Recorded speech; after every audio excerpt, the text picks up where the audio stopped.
available at least one current copy of the Open Meetings Act, which is posted on the west wall of the meeting room and accessible to members of the public. Will you please stand and recite the Pledge of Allegiance? I pledge allegiance to the flag of the United States of America and to the republic for which it stands, one nation, under God, indivisible, with liberty and justice for all. All right, we will start with the consent agenda. Do I have a motion? I move that the Board of Education of District 15 approve the consent agenda as presented, including approval of minutes of the regular Board of Education meeting on October 10th, 2022, approval of the proposed accounts for payment, approval of budgetary receipts and expenditures for October 2022, approval of Committee of the Whole minutes for October 25th, 2022, approval of policy third reading of 1220 Title IX procedure for complaints of sexual harassment, 3132 internal controls, 3540 procedures bidding construction projects, 406 absence from building, 409 drug and substance use and abuse, 4133 substitute teachers, 6600 special education, 8343 agenda construction and control, 8346 public participation at board meetings, and 9340 minutes. Okay. Thank you, Doris. Do I have a second? Second. Second by Janet. Jason, Treasurer's report. So just briefly, the October payroll expenses were $1,722,887. Bills for the month were $1,183,574, which brought total expenditures for the month to $2,906,462. And October revenue was up a little bit from previous years, $1,517,309. Okay, thank you, Jason. Any questions or comments on the consent agenda? All right, seeing none, can I have your votes, please? All right, consent agenda passes. Next up, we have outstanding recognition, starting with Employee of the Month, Dr. Nielsen. And I'm going to turn it over to Mr. Boyd. Mr. Voigt. Okay.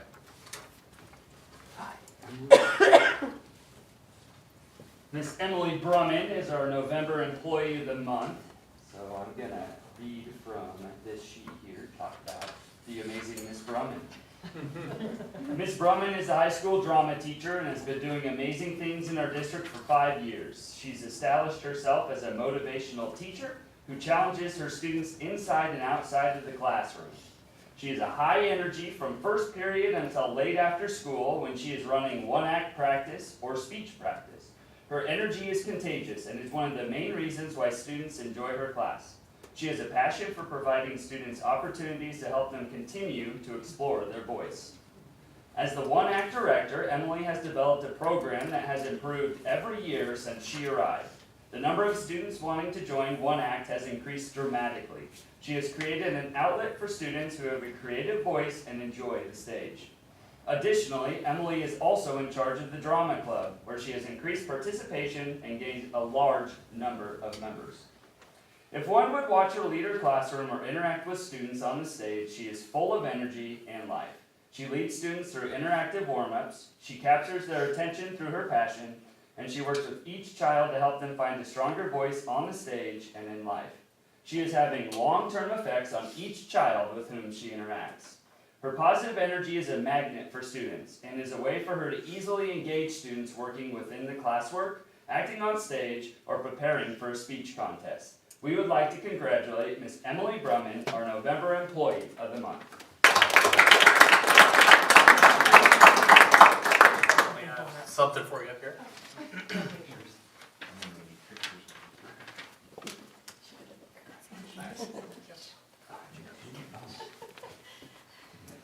You get a picture with her. You can go right there, I'll just move. This way? I don't know, sure.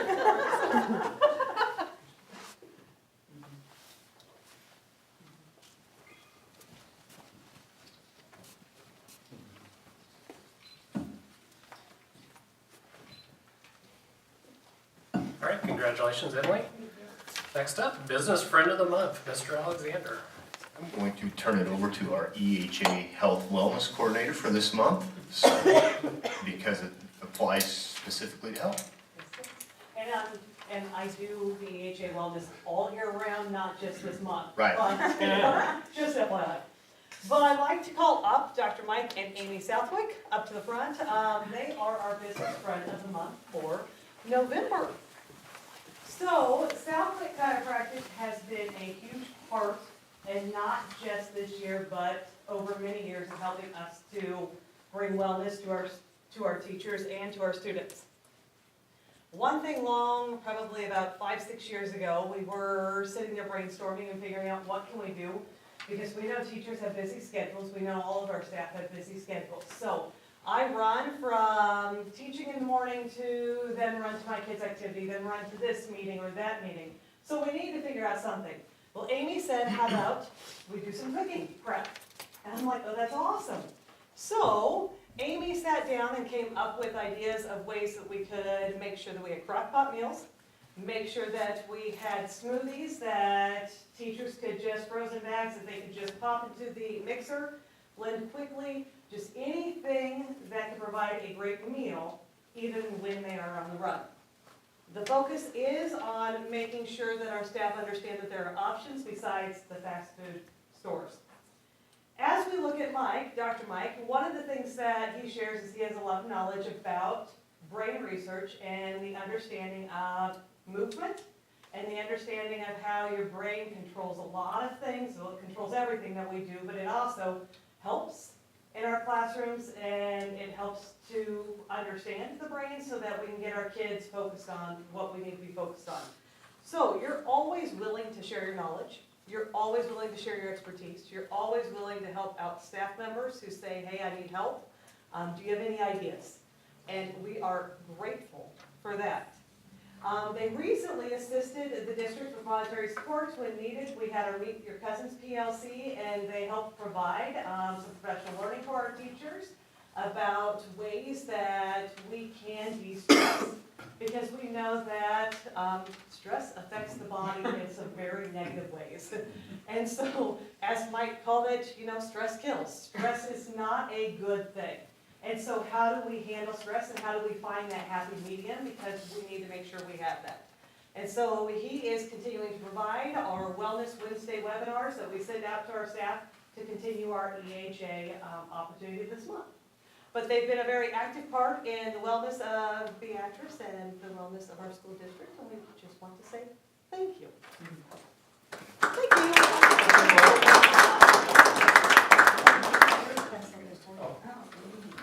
Yeah. Thanks, Eric. Yep. Thank you. Perfect. Thank you.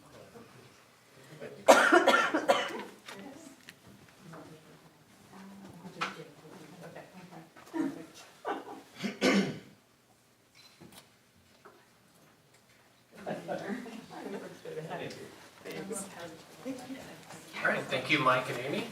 Next, we will have All-State Softball and All-State Golf recognition. Mr. Voigt, I believe you're up. Yes, here I am again. So I'll start with softball. That was first. So Riley wants to come down here. People at home cannot hear well unless you're in front of the mic, so that's why I was Got it. Thank you. motioning you to come forward. So I have Riley here, and I know Avery, I believe, is at ACT practice, so she was unable to join us tonight. But in terms of softball accolades, Avery was first team All-State, and our very own Riley was second team All-State. So congratulations on that. And then we have Miss Kiera Paquette, was 6th place at state golf. So that's very exciting as well, so congratulations on that.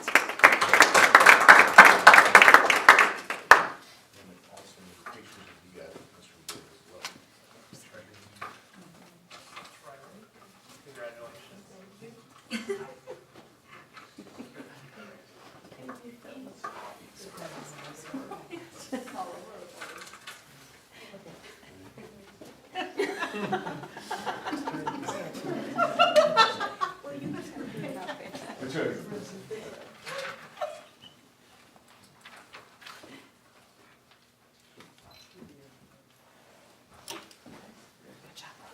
Thank you, Mr. Perfect.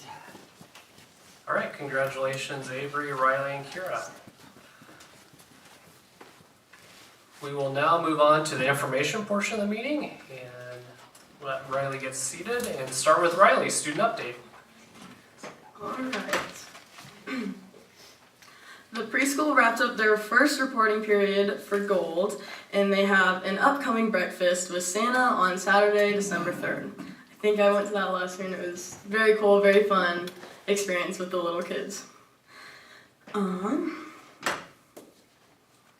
Paddock Lane is having their food drive for the community food pantry, and houses will be awarding points based on their contribution to the food drive. And their PTO is holding a Thanksgiving dinner drawing for a lucky family, which includes turkey, ham, pies, and many more. So that's pretty awesome. Lincoln and Stoddard, they have their kindergarten music program coming up as well. And Jansen says that the Orange Pride assemblies have been going great and students are showing their Orangeman way. And their book fair went very well. And at the middle school, boys basketball got started and they are currently undefeated. They recently rolled out a new school store that ties into their house system. Students are now able to cash in their hard-earned house points to purchase items in the school store. And at the high school, the one act competed in their conference championship today at Platteview. And many college visits and college program opportunities for juniors and seniors are going on at the school. And winter sports practices started today, and the winter tip-off is Friday from 5 to 7. And the BHS food drive started today as well, where mentors are competing against other mentors, and they will get a pizza party, whoever earns the most.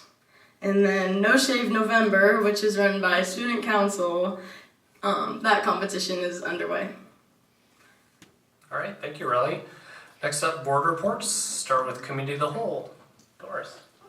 The Board of Education Committee of the Whole meeting was held on October 25th.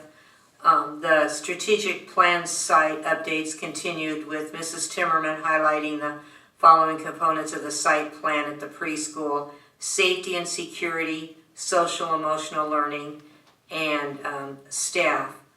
And at the high school, Mr. Suter said they're highlighting safety and security, student poverty, and systematic approach to meet student behavioral needs. Dr. Nielsen said that, talked about graduation requirements, including the fact that a 5-credit computer science requirement will need to be added. She informed board members that this requirement will need to be added for the current 8th grade students, and that the administration was looking at multiple options on how to meet the requirement. Mr. Suter then talked about high school academics and shared a handout with board members highlighting data on ACT scores, graduation rates, and the grading system for Beatrice High School. The scores over the last 5 years have shown improvement. He also shared that the BHS goal is to be above 50% in all tested areas.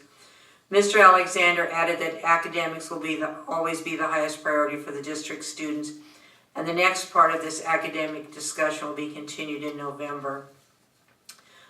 Dr. Nielsen shared a draft of the calendar for the 2023-24 school year with board members. Mr. Alexander shared 2 van quotes from Premier Chevrolet, and he also shared a video that Beam students produced highlighting the groundbreaking event as well as an interior fly-through of the new building. That ends my report.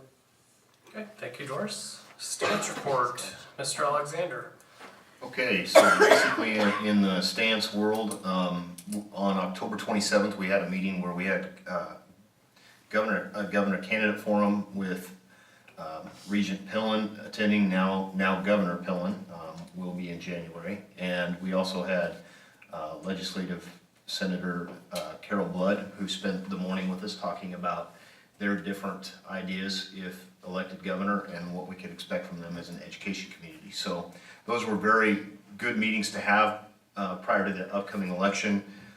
And we spent time afterwards just discussing the candidates and what we thought were things that we could work with and provide opportunities to share information with them on.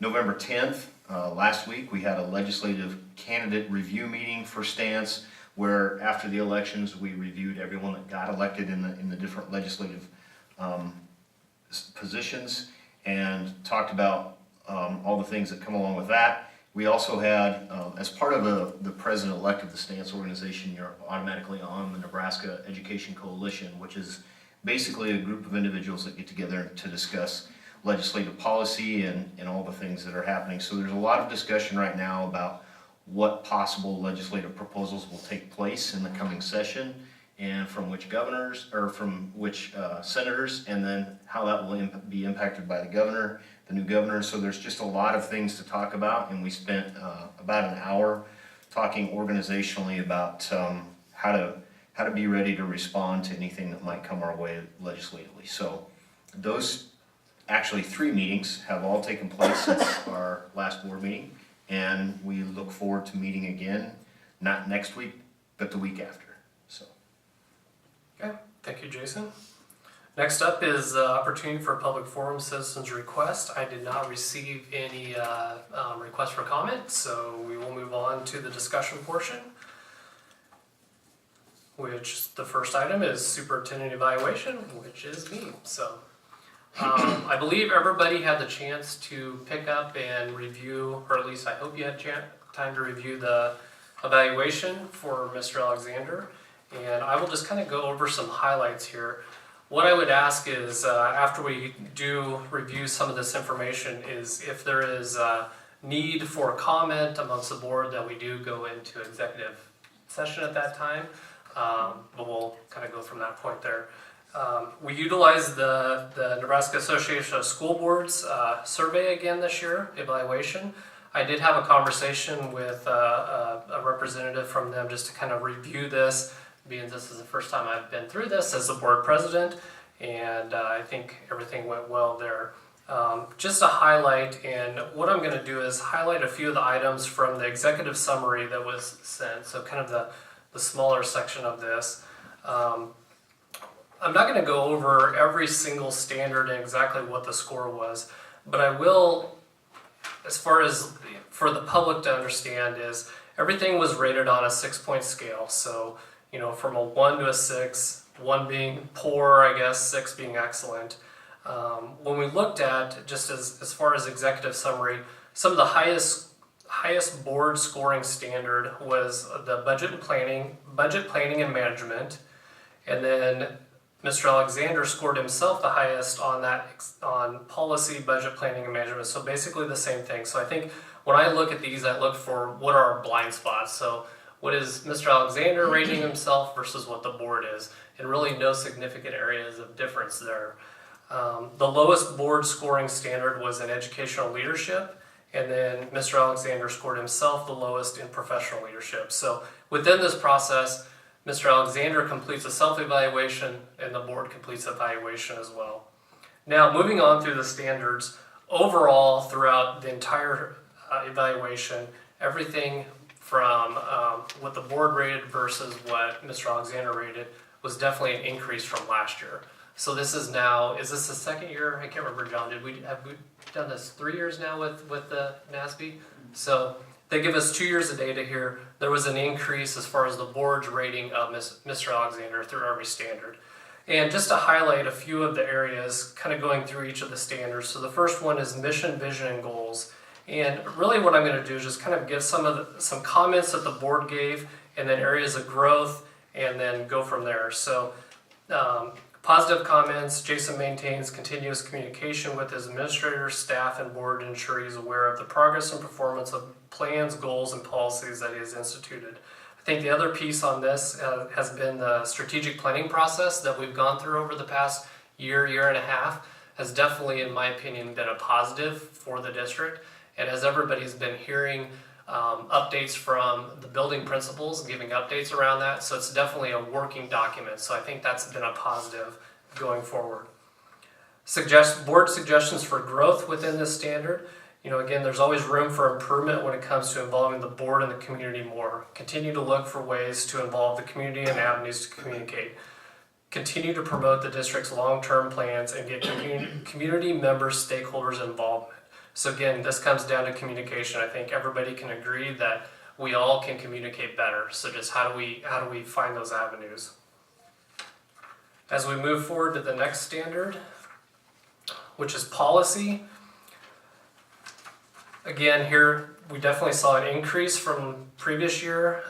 Some evidence to support this, ensuring that all administrators understand the policies the same way and that all policies are implemented consistently has been a work in progress. I think the process we've gone through with involving the law firm on ensuring that our policies are meeting what the legislature is putting forth has definitely been a positive. It's a lot of work. It's a ton of work between all administrators. I know Danielle's involved in that. So again, it's something we have to go through, and I think that's been a good area there. Really no big suggestions for growth. One suggestion from the board here, and again, I'm not pointing out any board member. It doesn't tell me who gave these comments, was looking at the website on making it easier to navigate. Because obviously board policies are on the website, but it just, looking at areas to improve upon how we can better communicate that to the public. The next standard, budget planning and management. Again, we saw an increase from the board along with Jason's self-score. A couple of comments to support these. Showed great leadership in the new public hearing process with the community. Continually impressed with Jason's ability to not only create and keep a budget, but to communicate budget issues to the board and community in a way that is easy to understand. And again, this has definitely been a different year with the new policy or legislation of having our public hearings within the public with that increase in our budget. Suggestions for growth, again, involve assistant superintendent as much as possible so that she becomes more knowledgeable in this area. I think we all see this. There's a lot with the district finance and just ensuring that, if Jason gets hit by the bus or even Jackie in the office, who can step in and understand what is going on financially within the district. And I think without Jackie, I don't know where we'd be. We see her here a lot, so definitely appreciate Jackie's involvement in that. The next one, educational leadership.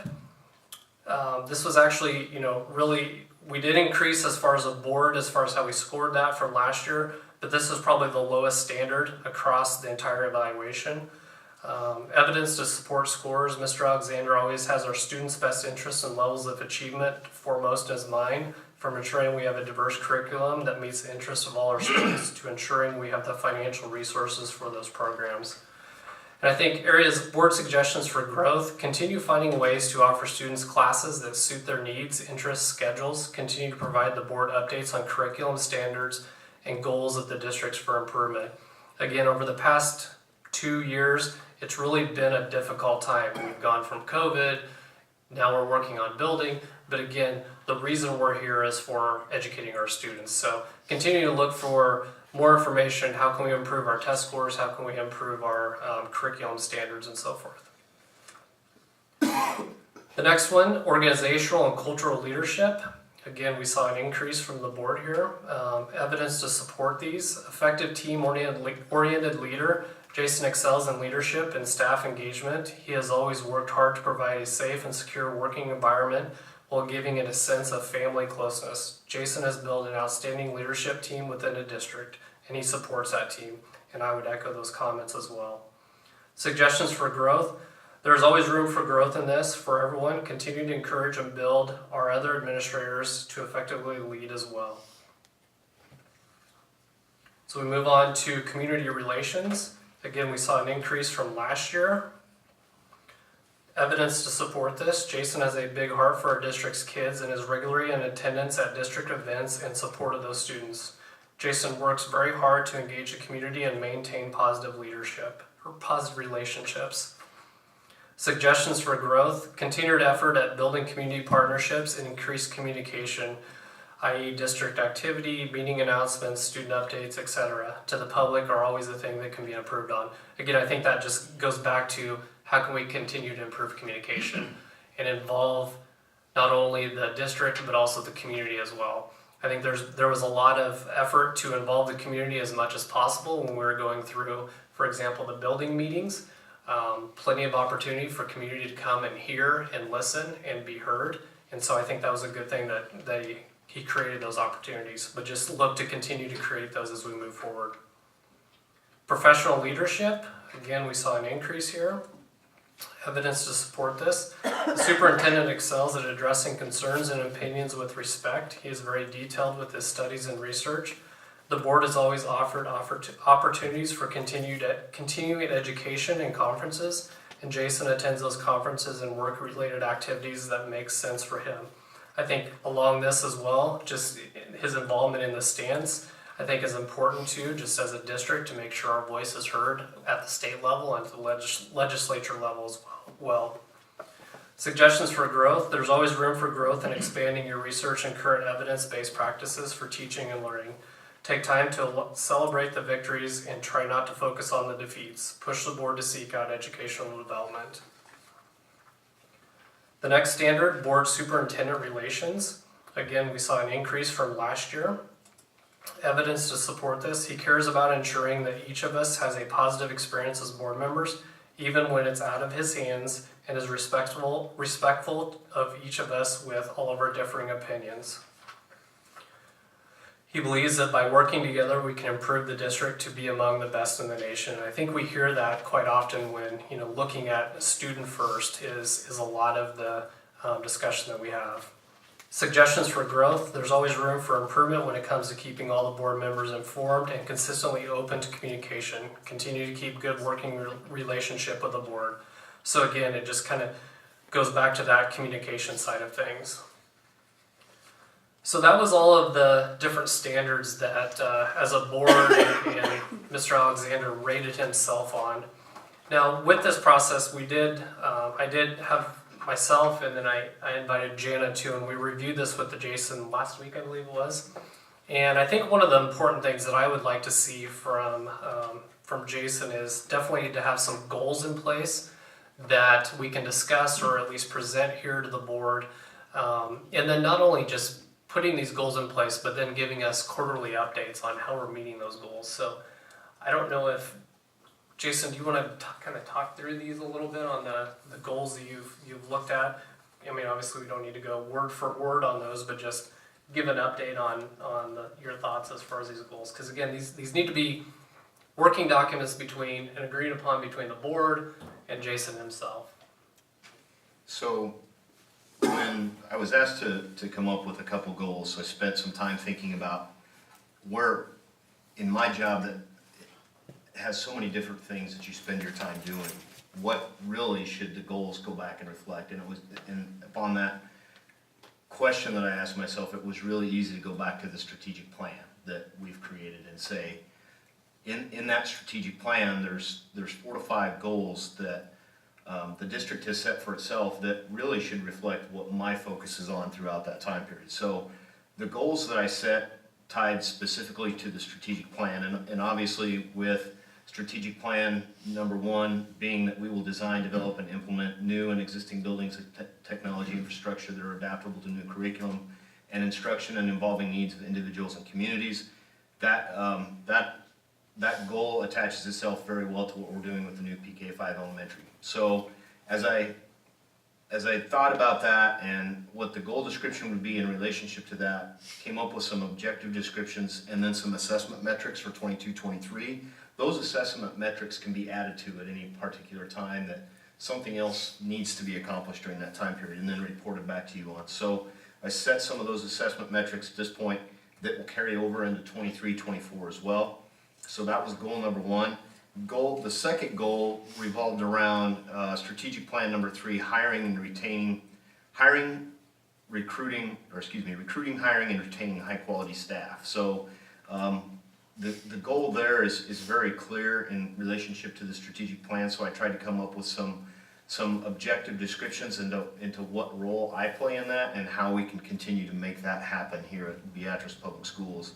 And also attach some assessment metrics for those. So what I'd like to do is send these goals out to you, and they look like they have a little rubric assessment or set to them.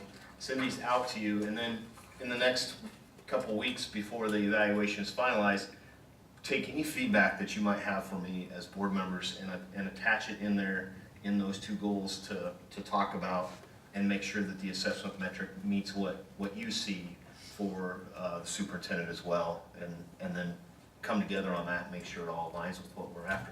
So. And again, I appreciate Jason taking the time to do this, and by no means is it me and Jason setting these goals. So please review these when they're sent out and give suggestions. If there's anything in addition that you would like to see, please suggest that, and then we can review these and kind of put these goals, finalize them. Let's just make a goal by the December board meeting for sure. So again, if there's something else that you feel is important as a board, welcome for any and all suggestions.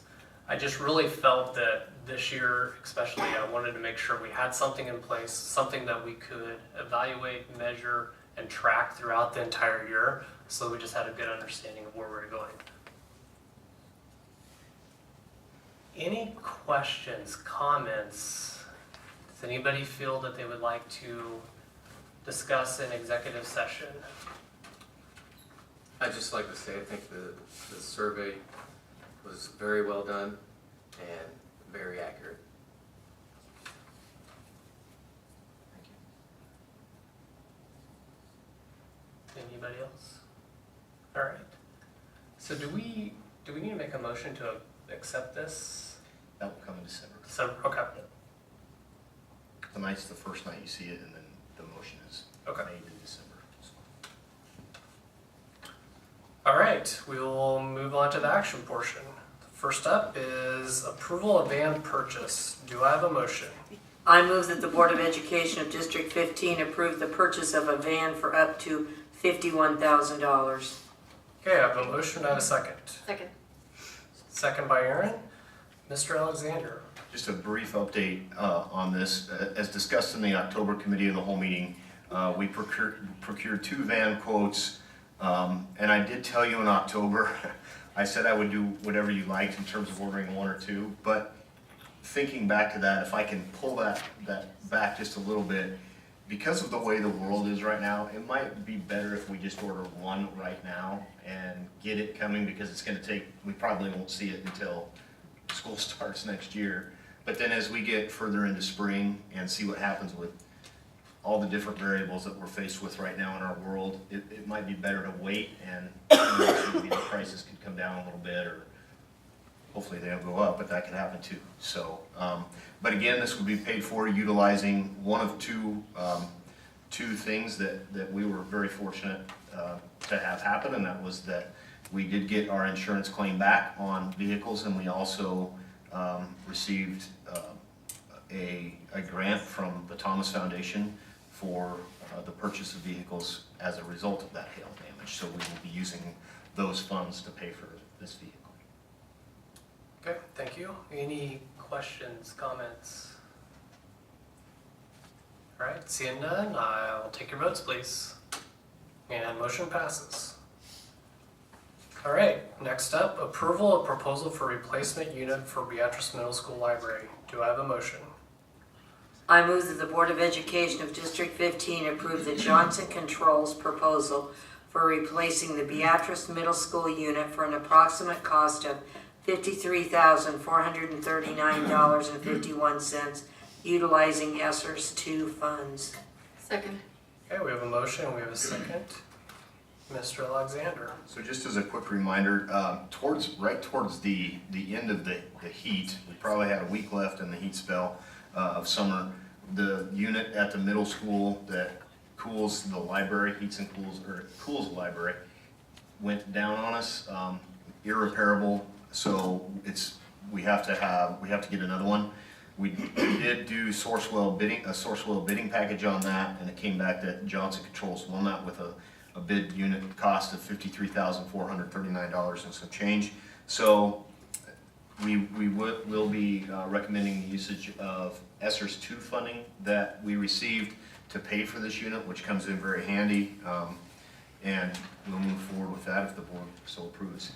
That's another situation where we'll approve it tonight, get it ordered, but it'll be touch and go whether it'll be able to be in place this spring. But Johnson Controls has offered some portable units to be able to cool that library space for us if it does get hot this spring. And so we'll have to wait and see. That will also be a situation that requires a crane to lift the old unit off the top of the building and put the new one on. So it's pretty detailed, but that is also included in the plan as well. Okay, thank you. Any comments, questions? All right. Is this the first unit like this to fail the middle school? Does anyone know how many have failed? Or Since I've been here, this is the first one.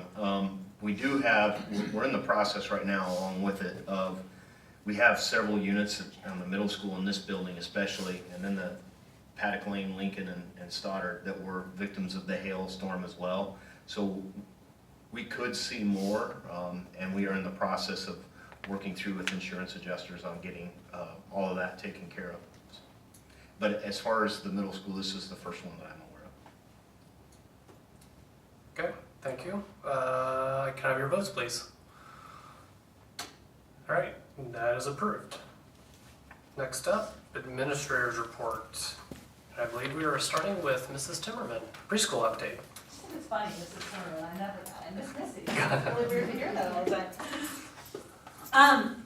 I'm actually formal tonight, so I have a lot of data, so hold on to your hats, because that's usually not who I am. But we wanted to share a report back from our state assessment GOLD. Are you guys familiar with GOLD? I think I've talked about it before, but I'm going to go a little bit more in depth into that. Each state-funded preschool gets to use a program called Teaching Strategy GOLD, which is directly reported to the state 3 times a year. We just had our last assessment date on October 31st, so all those are back to the state. Teaching Strategy GOLD is an authentic, ongoing observational system for assessing children birth through kindergarten. It helps teachers to observe children in the context of everyday experiences, which is an effective way to learn what they know how to do. There are 38 objectives within each of the domains of social emotional learning, physical learning, language, cognition, literacy, and math. Some areas are pretty simple to address.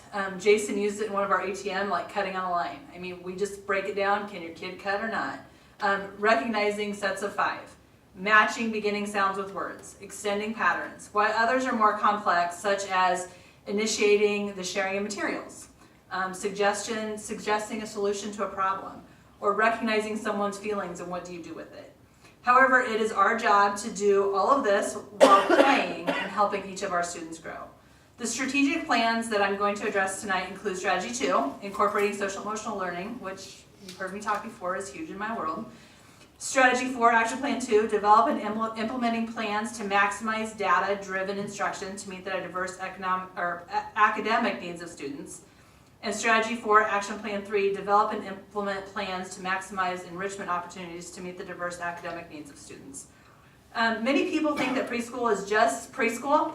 We've heard daycare, and I think many of you know how much that word makes me go, but they don't realize that all the work and planning that goes into a purposeful play and that is happening in our classrooms.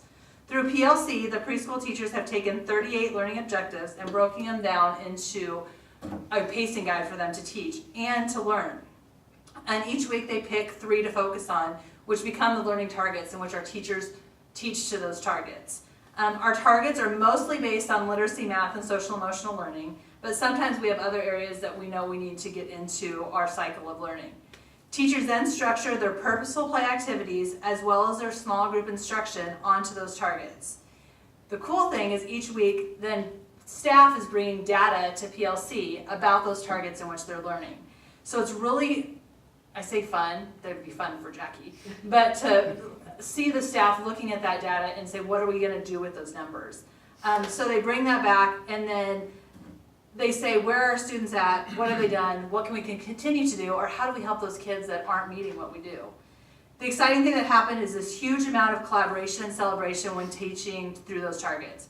Our goal is to expose and help students grow through hands-on purposeful play, but sometimes we need to do more to get students to achieve their target. A lot of times, we throw a worksheet at a child because that's an easy thing to say yes they have it or no they don't. Our teachers have found out that you don't necessarily really know what kids know if they get 100 on a worksheet. They can do that piece of paper. But when we're in centers and we're playing with kids and we ask them to give us 5 cookies, and then we go over to the blocks and ask the child to make a tower 5 blocks high, are they doing the same thing that they're doing on a worksheet? Absolutely they are. But is it in real life? Yes. I bet you guys all learn better when you apply something that you're doing rather than reading or just taking a test on it. My daughter who's in college says, Mom, I gotta be on a test. I'm like, do you know the information? I mean, is it about that test score, or is it that you can apply it? And we're finding in preschool, and the teachers came to me last year and said, okay, it doesn't make sense if we just swing by and do it really fast, but I've learned that if I sit down at a center and play at the bakery with them and ask them to give me 5 cookies or put 5 sprinkles on my cupcake or do something like that, I know that they know what I'm asking them to know and what's more important. So it's really cool for them to see that. Our goal is to expose and help students grow through hands-on activity. I said that, sorry. These are great conversations that are happening at PLC and that are coming from our group. 2 weeks ago, our PLC leader came to me and said, I need to change our investigation that our PELC group is doing. I said, gosh, I hope you talk to Jackie because I'm talking about the board about it. But she said, we wanted to talk about our understaffing because we started this year 5 paras short. So we're like, how are we going to run our program with 5 people short to go with? That's not when someone calls in sick or whatever. They figured it out. They just said, okay, let's do this, let's change this, let's offer the same thing, but this is how we're going to do it. And so they did that wonderfully, and now they're like, okay, we've already solved that, so what's our next thing? So now they came back and said, we really want to dig deeper into what do we do with those kids that don't know what they're supposed to know. So they're guiding themselves into the PLC journey, which is really cool. Although our PLC has worked through the question of how will we respond when students do not learn, they're going to dig deeper into that into a purposeful manner and make a systematic change into their instruction. Although data and numbers are not my favorite, I'm going to give you some. So I thought I would share from our last checkpoint. Please remember that we're dealing with 3 and 4-year-olds, and a lot of these 3 or 4-year-olds are coming from experiences that they don't have any experiences. So our fall checkpoints are very, very low because they just don't have the daycare background, the play background, and things like that. So our fall checkpoint, 48% of our 4-year-olds were below in social emotional learning, 73% of them are below in math, and 40 in literacy. Our 3-year-olds, 41% are below in social emotional learning, 31% in math, and 40 in literacy. Last year, those numbers are about the same, 5% here or there. So then let's look at the growth from last year to this year. So if we are last year fall to last year spring, so what was the growth within a year? So at the end of our 4-year-old cycle, 86% of our students were at or above grade level in social emotional learning. 94% were above in physical learning, 84 in language, 90 in cognitive, 91 in literacy, and 96 in math. Our 3-year-olds at the end of last year, 80% at or above the social emotional. I looked at that number and I wasn't excited about it, but I had to remember they're 3. And 3-year-olds are not always the most fun, but they're getting the tools that they need to grow. And what are we working on at the preschool? That's why we have Dan St. Romain, because they're like, we need help with these 3-year-olds that have big attitudes. So we're doing that. We're working through that. 88 with physical, 88 language, 73 cognitive, 89 literacy, and 97% were at or above in math. These numbers are all exciting factors when looking at how hard our preschool teachers, providers, and staff are working to put in for all kids. Academics are by far a bonus with our program because you've heard me once, the focus of our program is social emotional learning. Much of the time is spent on developing relationships and strong social, emotional, and character traits so that they can be successful down the road in school. It's fun to watch staff take a target, see where kids are at, and then do something with the data and continue to help kids grow. So there's my main thing. I'm going to go then to 2 more targets really fast. Strategic plan 2, action step 1 is develop and implement a systematic approach to helping address poverty. Our diaper closet is up and going, and you guys do not know the excitement when the doorbell rings and someone says, I need diapers, because I'm just like, yes, people are hearing about it. More exciting is today when the hospital pulled up with a van and donated 2,900 diapers to the diaper bank, along with wipes.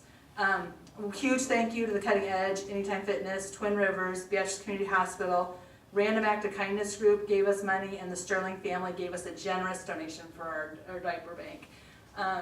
Definitely within the last week it's picking up.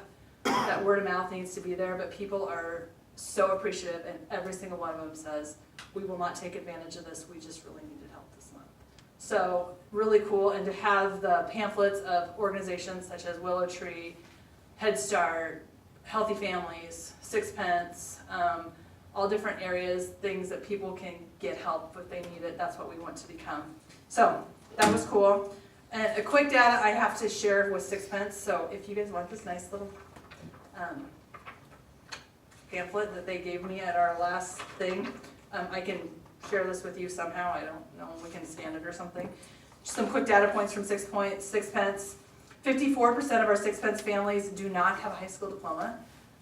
We're happy to say our first Sixpence mom is going to take her test to get her GED, pushed from our home visitors, so that's a really cool thing. 58% of our parents are single parent homes.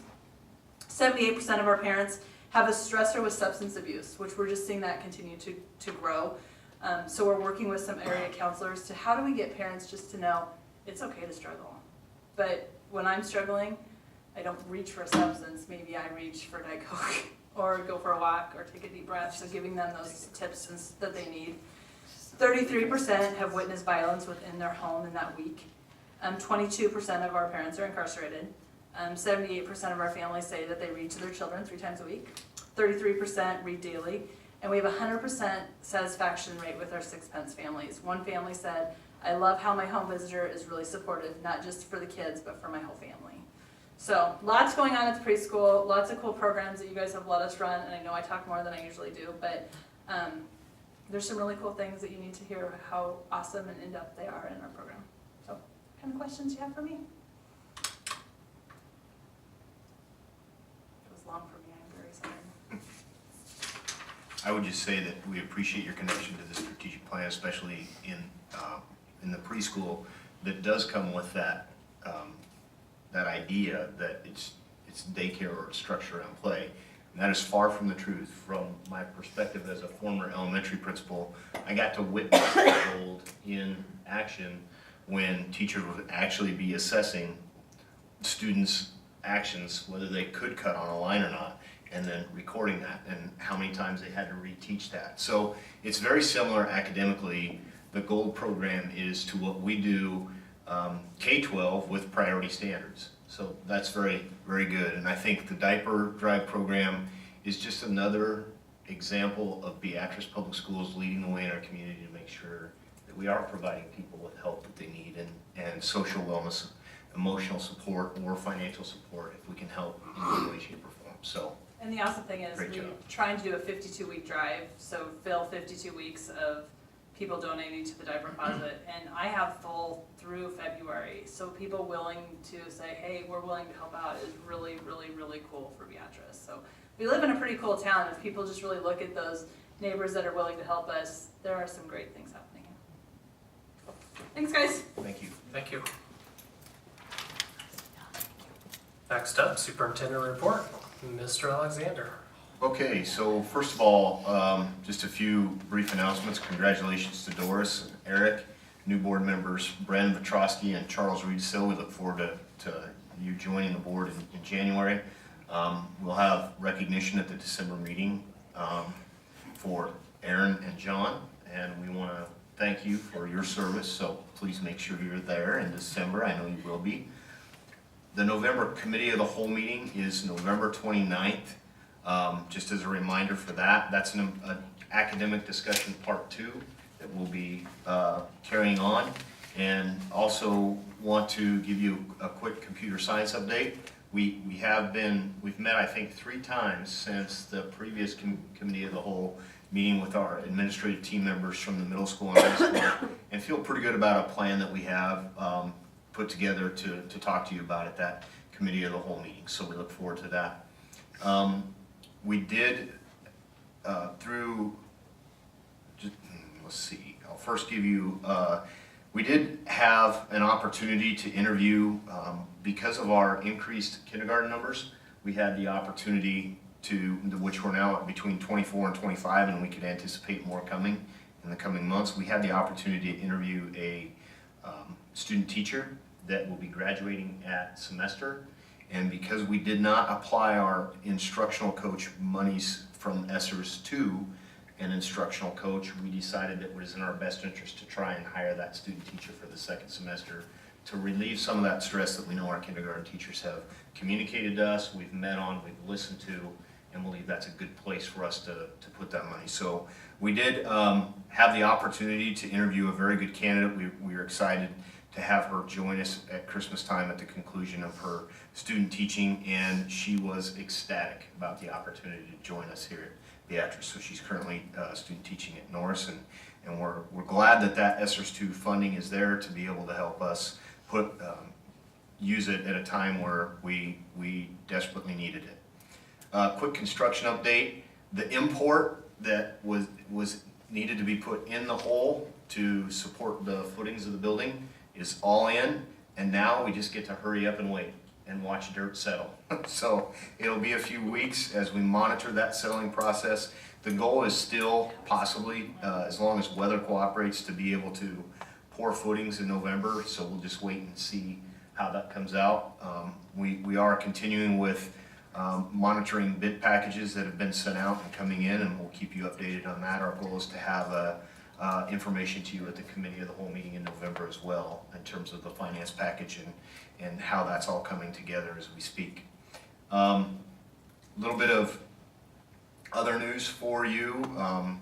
We did have a state aid recalculation for the 22-23 school year, and we did receive notice that our state aid will, because of that recalculation, the number of students that we had move into the district, and also some changes in our poverty numbers, free and reduced lunch applications, more of them being filled out, we will receive approximately $100,000 more in state aid because of that. So that's good news as well.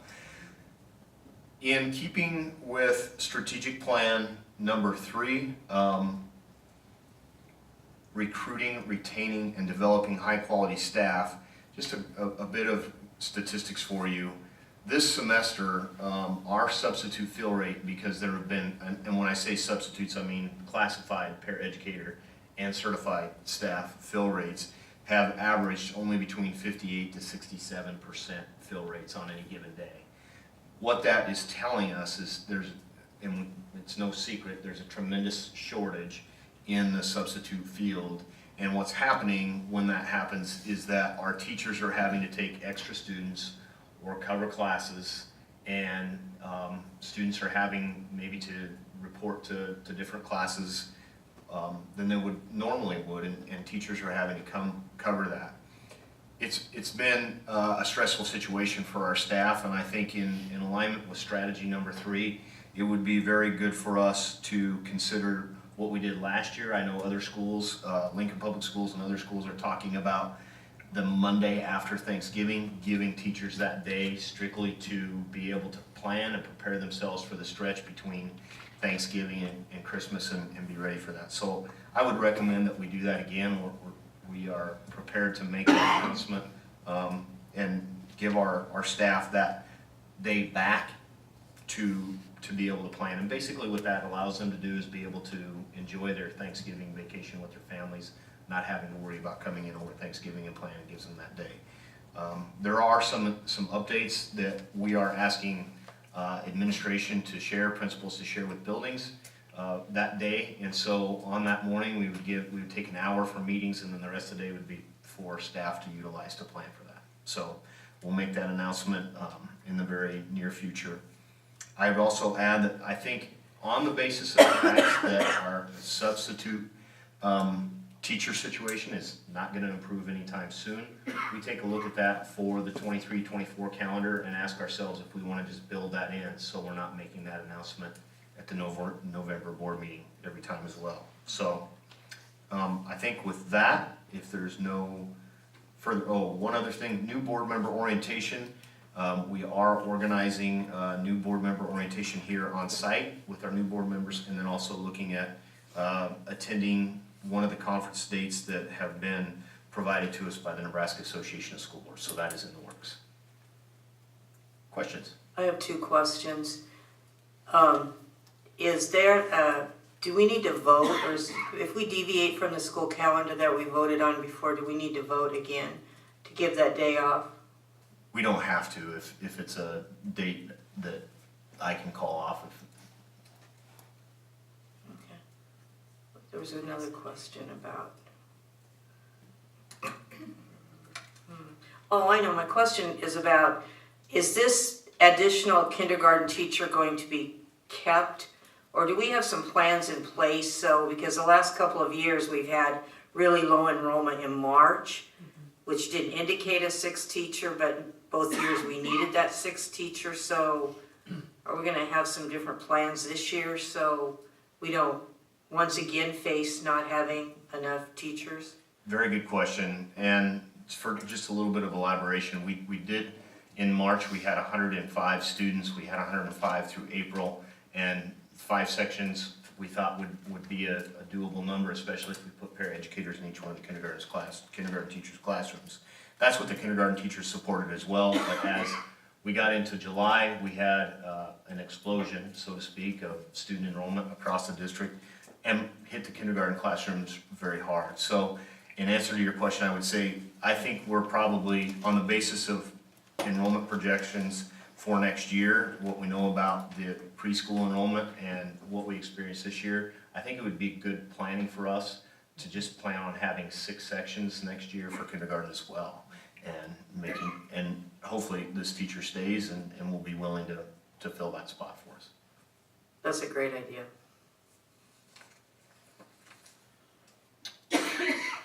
Any other questions? All right. So next meeting, the next regular meeting of the Board of Education will be December 12th at 7 p.m. in the Administration Building. The Committee of the Whole meeting will be November 29th, 2022 at 6 p.m. in the Administration Building. An agenda for the meeting, which shall be kept continually current, is readily available for public inspection at the Superintendent's office during normal business hours. Do I have a motion to adjourn? I move that the Board of Education of District 15 adjourn. Do I have a second? Second. Second by Aaron. And your votes, please. We are adjourned. Thank you, everybody.